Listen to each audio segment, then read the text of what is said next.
এরপরে মাননীয় জেলা সভাপতি মাননীয় অভিজিৎ দা সকলে মাননীয় নীতিন নবীনজিকে বড় পুষ্পস্তবক দিয়ে সম্বর্ধনা জানাবেন।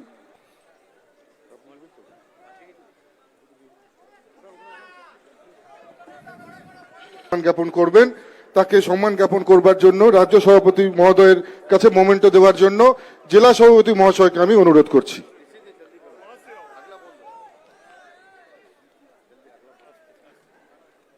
এরপরে সম্মান জ্ঞাপন করবেন শুভেন্দু অধিকারী মহাশয়কে চন্দ্রশেখর ব্যানার্জি মহাশয়। চন্দ্রশেখর ব্যানার্জি মহাশয়, আপনি মাননীয় শুভেন্দু অধিকারী মহাশয়কে সম্মান জ্ঞাপন করুন।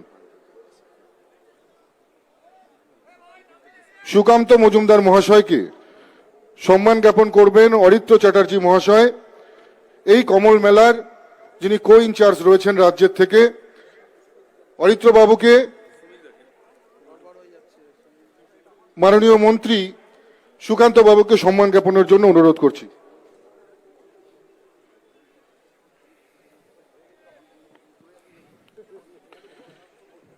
আমাদের সংবর্ধনা জ্ঞাপন অনুষ্ঠান এইমাত্র শেষ হয়ে গেল। এবারে সম্মানীয়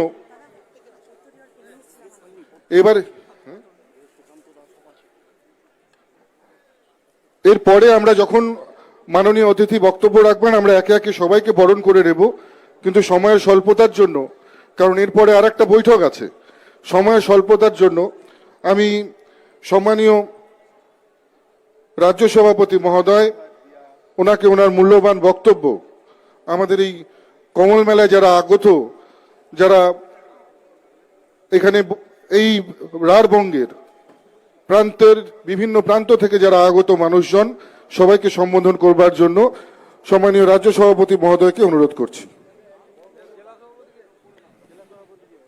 ব্যথিত চিত্তে আজকে আমাদের পূর্ব নির্ধারিত এই কমল মেলা অনুষ্ঠিত হচ্ছে।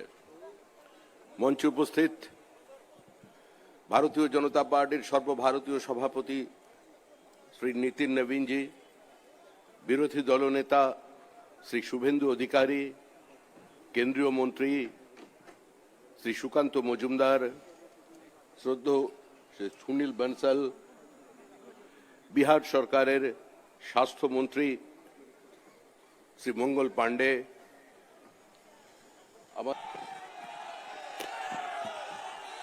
भारत माता की বন্দে বন্দে। সমবেত রাষ্ট্রবাদী দেশপ্রেমিক ভদ্রমণ্ডলী, শিল্পনগরী শিক্ষা সংস্কৃতি সাহিত্যের মেলবন্ধন এই দুর্গাপুর তথা অবিভক্ত বর্ধমানের সমস্ত সুনাগরিকগণকে আমি অন্তর থেকে শ্রদ্ধা নিবেদন করি। অনেক মায়েরা এসেছেন, বোন দিদিরা এসেছেন। না জাগিলে ললনা এই বিশ্ব জাগে না।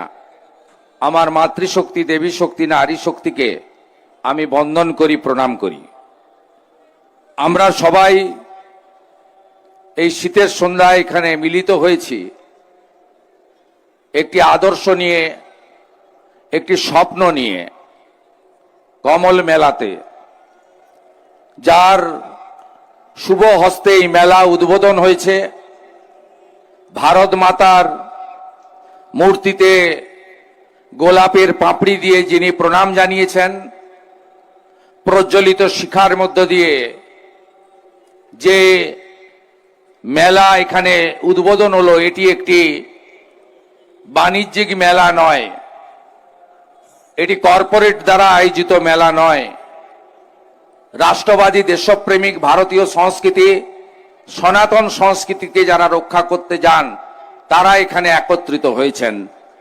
আর সূচনা করলেন প্রায় 15 কোটি যে দলের সদস্য, পৃথিবীর সর্ববৃহৎ রাজনৈতিক দল, যে দল নেশন ফার্স্ট মন্ত্রে দীক্ষিত, যে দলের প্রতিষ্ঠাতা একজন আদর্শ বাঙালি ডক্টর শ্যামাপ্রসাদ মুখার্জি, ভারত কেশরী, সেই দলের বরেণ্য সভাপতি, তরুণ সভাপতি, ঊর্জাবান সভাপতি, পরীক্ষিত নেতা নীতিন নবীনজি, তাকে আমি স্বাগত জানাই এই বঙ্গভূমিতে। উপবিষ্ট আছেন আমাদের বাগ্মী নেতা, আমাদের শিক্ষিত নেতা, আমাদের এই রাজ্যের সভাপতি, দীর্ঘ কয়েক বছর ধরে যিনি এই আদর্শের জন্য লড়াই করছেন, রাজ্যসভার সাংসদ, আমাদের সকলের সভাপতি শ্রমিক ভট্টাচার্য মহোদয়।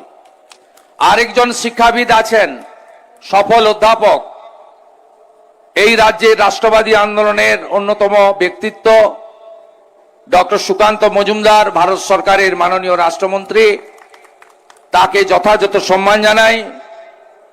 উপবিষ্ট আছেন সর্বভারতীয় সাধারণ সম্পাদক, যার উপস্থিতি জয় এনে দেয়, মাননীয় সুনীল বনসলজি, বিহার সরকারের লোকপ্রিয় মন্ত্রী, আমাদের নেতা মঙ্গল পাণ্ডে, ভারতীয় জনতা পার্টির প্রাক্তন রাজ্য সভাপতি, প্রাক্তন সাংসদ, আমাদের বর্ষিয়ান নেতা মাননীয় দিলীপ ঘোষ, এবং এই সমগ্র ব্যবস্থাপনা যারা করেছেন